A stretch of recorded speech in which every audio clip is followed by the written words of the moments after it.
આપ જોઈ રહ્યા છો spark today news. Vadodara fire NOC વિવાદમાં નવો વળાંક સામે આવ્યો છે. સસ્પેન્ડેડ ફાયર અધિકારીએ મીડિયા સમક્ષ પોતાનો ખુલાસો આપ્યો છે. ખોટી સહીઓના આક્ષેપ નકાર્યા છે. દોષિત સાબિત થાવ તો એફઆઈઆર માટે તૈયાર છું તેવું તેઓ કહી રહ્યા છે. વડોદરા મહાનગરપાલિકાના ફાયર એનઓસી વિવાદમાં આજે એક મહત્વપૂર્ણ વળાંક સામે આવ્યો છે. સસ્પેન્ડ કરાયેલા ફાયર અધિકારી કમિશનર કચેરી ખાતે મીડિયા સમક્ષ હાજર રહી પોતાના પર લાગેલા તમામ આક્ષેપોને ફગાવ્યા છે. તેમણે સ્પષ્ટ જણાવ્યું છે કે તત્કાલીન મ્યુનિસિપલ કમિશનર દિલીપ રાણાની એક પણ સહી ખોટી નથી અને આ બાબતે કોઈપણ પ્રકારની શંકા હોય તો સંબંધિત અધિકારી પાસે તેની ચકાસણી કરાવી શકીએ છીએ. સસ્પેન્ડ અધિકારી દાવો કર્યો છે કે જોશી નામના અરજદાર દ્વારા કરવામાં આવેલા આક્ષેપે પાયાવિહોણા છે. સુરતના મિથિલેશ યાદવ નામના વ્યક્તિએ અરજદારને ગેરમાર્ગે દોર્યા હોય તેવી પણ વાત તેઓ જણાવી છે. ફાયર એનઓસીની પ્રક્રિયા સંપૂર્ણ સત્તાવાર સિસ્ટમ હેઠળ પૂર્ણ થતી હોવાની જણાવતા તેમણે પોતાના કાર્યકાળ દરમિયાન આશરે 1600 જેટલી એનઓસી મંજૂર થયાનો દાવો કર્યો છે. તેમણે વધુમાં જણાવ્યું છે કે કેટલીક એનઓસી જારી થઈ ત્યારે તેઓ ફિનલેન્ડના પ્રવાસે હતા. જો તે સમયગાળા દરમિયાન કોઈ ગેરરીતિ, ડમી સહી અથવા અન્ય કૌભાંડ થયું હોય તો તેની નિષ્પક્ષ તપાસ થવી જોઈએ. જો તપાસમાં પોતે દોષિત સાબિત થાય તો પોલીસ સ્ટેશનમાં જઈ એફઆઈઆરનો સામનો કરવા માટે પણ સંપૂર્ણ તૈયાર હોય તેવું તે જણાવ્યું છે. બીજી તરફ કોંગ્રેસ વોર્ડ નંબર 15ના કાઉન્સિલર આશિષ જોશીએ અગાઉ ગંભીર આક્ષેપ કરતા જણાવ્યું છે કે ચીફ ફાયર ઓફિસર વિદેશમાં હોવા છતાં તેમની સહીથી ફાયર એનઓસી જારી કરવામાં આવ્યું છે. તેમણે આરટીઆઈના આધારે બોગસ એનઓસી, ગેરરીતિ અને ભ્રષ્ટાચારના મુદ્દાઓ ઉઠાવી નિષ્પક્ષ તપાસની માંગ કરી છે. હાલ સમગ્ર મામલે તપાસ હેઠળ હોવાની અંતિમ સત્ય તપાસ પૂર્ણ થયા બાદ જ તપાસ થશે. સૌપ્રથમ તો મીડિયા મિત્રોને નમસ્કાર મારા તરફથી અને ધન્યવાદ કે આપે આ પ્રશ્ન પૂછ્યો. ઘણા દિવસથી હું આક્ષેપ જોશીનું ઇન્ટરવ્યૂ જોઈ રહ્યો છું, જેમાં તેઓ મારા વિશે કહી રહ્યા છે કે ફિનલેન્ડ પ્રવાસ આપ ખોટો કરેલ છે. જે તમામે બાબતો મારા માનની હાનિ થઈ હોય બદલ મારે સદર બાબતને ખુલાસો કરવો પડે છે. જે મેં કહી રહ્યા છે કે પાર્થ બ્રહ્મભટ્ટ ફિનલેન્ડ ખાતે ગયેલ હતા, જેમાં માનનીય કમિશનર શ્રી દિલીપ રાણા સાહેબના હસ્તાક્ષર ખોટા છે. તે વાત સદંતર ખોટી છે. આપ સદર બાબતને માનનીય મ્યુનિસિપલ કમિશનર શ્રી દિલીપ રાણા સાહેબ પાસે કન્ફર્મ કરી શકો છો. તદુપરાંત તેઓ એવું કહી રહ્યા છે કે ટેન્ડરની મુદ્દા નંબર 4ની શરત પ્રમાણે તે સમય દરમિયાન કેમ ના ગયા. તો આપ સૌ મીડિયા મિત્રોને જણાવું કે ફેબ્રુઆરી 2024માં યુક્રેન અને રશિયા વચ્ચે યુદ્ધ થઈ ગયેલ હતું, જેથી કરીને ટ્રાવેલિંગ એડવાઇઝરી ઓફ ઇન્ડિયા તેમજ ફોરેનમાં પણ કોઈ અન્ય ટ્રાવેલર્સને અલાઉડ નહોતા કરતા. તે બદલ વ્હીકલ વડોદરા શહેર આવી ગયું. એના બાદ એના ટ્રેનિંગ અર્થે અમારે જવાનું થયું. એ ટ્રેનિંગની પણ સ્પષ્ટતા કરું કે ટ્રેનિંગની અંદર ટ્રબલ શૂટિંગ્સ પ્રોબ્લેમ્સની ટ્રેનિંગ હોય, જેની અંદર હાઈ સેન્સર્સ લાગેલા હોય. વડોદરા શહેર માટે આ વ્હીકલ એક આધુનિક એસેટ છે, જે અમારા લોંગ વિઝન, જે વડોદરા ફાયર બ્રિગેડ તેમજ વડોદરાની જનતાને સુરક્ષા માટે પ્રોક્યોર કરવા માટે માનનીય મ્યુનિસિપલ કમિશનર શ્રી દિલીપ રાણા સાહેબે પણ તે સમયે ઘણી મદદ કરી અને એ વ્હીકલ વડોદરા શહેરની ખાસ કરીને સુરક્ષા માટે લાવેલ છે.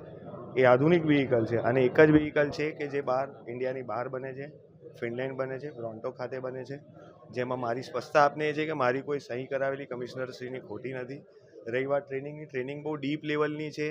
એ વ્હીકલની પાછળ આવેલું બ્રેન, જેના અંદર તેના સેન્સર્સ, તેનું મોનિટરિંગ, તેના એઆઈ ઓપરેશન્સ વગેરેની અન્ય વિગતોની પ્રાથમિક વારમાં તાલીમ થાય છે. અને બીજો વાત એમને મારા વિશે એમ જણાવેલ હતું કે મારા ક્વોલિફિકેશન્સ નથી, પણ વડોદરા શહેર માટે મારા સંપૂર્ણ ચીફ ફાયર ઓફિસર માટે મારા સંપૂર્ણ ક્વોલિફિકેશન પરફેક્ટ છે. અને શાયદ મેરિટમાં મારાથી હાયર વડોદરા સિટીમાં હાલમાં કોઈ હોય પણ નહીં. એટલે મારા એજ્યુકેશન પર્પઝની પણ મેં આપને વાત કરી. તદુપરાંત મારી કામગીરીની વાત કરું તો વડોદરા શહેરમાં આપ સૌ મીડિયા એસોસિએશન્સ ઉપરાંત આપ સૌ મીડિયા સાથીઓ ઉપરાંત restaurant association, developer association, doctor association તેમજ builders association, hotel industries, residential સોસાયટીઝમાં ઘણી બધી જગ્યાએ મારી સર્વિસીસ, સેવાઓ ઉપરાંત વડોદરા શહેરમાં મેં કુલ કરીબન 1600 જેવી એપ્રોક્સ એનઓસી સર્ટિફાઈડ કરેલ છે. એમાં આક્ષેપ જોશીએ મને એમ પણ જણાવેલ છે કે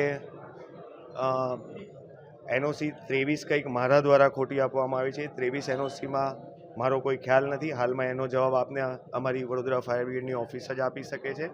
સંપૂર્ણ દસ્તાવેજી પુરાવા ત્યાં જ હોય.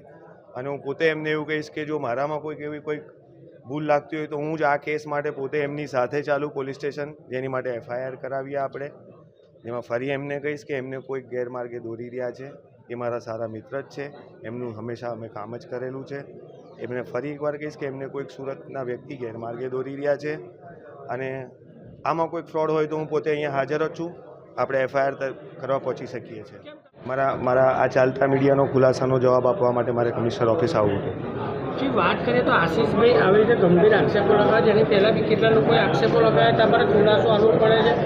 કેમ આવું ઘટના ઘટે છે વારંવાર? કયા બાબતની આપ જણાવો છો? જેમ કે જે પહેલાં તમને દાખલા તરીકે તમારું જે અડધી વાર કહેવામાં આવે છે કે જે આક્ષેપ કરવામાં આવ્યા હતા, તમારી પર કેસ થયા હતા, તમે કેટલા ટાઈમથી હાજર નહોતા થયા, ત્યારબાદ બી આવી ઘટના અમે વડોદરા ફાયર બ્રિગેડના તમામ કર્મચારીઓ તેમજ આ હાલમાં ફરી એકવાર કહીશ કે હું વડોદરા મ્યુનિસિપલ કોર્પોરેશનના તમામ જે સ્ટાફ છે એ મારા પરિવાર છે. એ પરિવારના બદલથી જ મારે તમને આ ઇન્ટરવ્યૂ આપવામાં આવ્યો કે જેના કારણે કોઈ કોર્પોરેશનના કર્મચારીનું, આશીષભાઈ મારા મિત્ર જ છે, હું એવું વિશ કરીશ કે એમનું અવારનવાર કોઈકના કોઈક અધિકારી સાથે કંઈક ને કંઈક આવી કમ્પ્લેનિંગ થઈ જતી હોય છે, જે થોડોક સુધાર લાવવો જોઈએ, જેથી કરીને એમનું પણ કામગીરી કોર્પોરેશનના કર્મચારીઓ, અધિકારીઓ તેમજ વડોદરા ફાયર બ્રિગેડના કર્મચારી તેમજ અધિકારી તેમની કામગીરીમાં એમની સાથે એમના વોર્ડ નંબર 15ના વિકાસ માટે પણ સાથે રહે.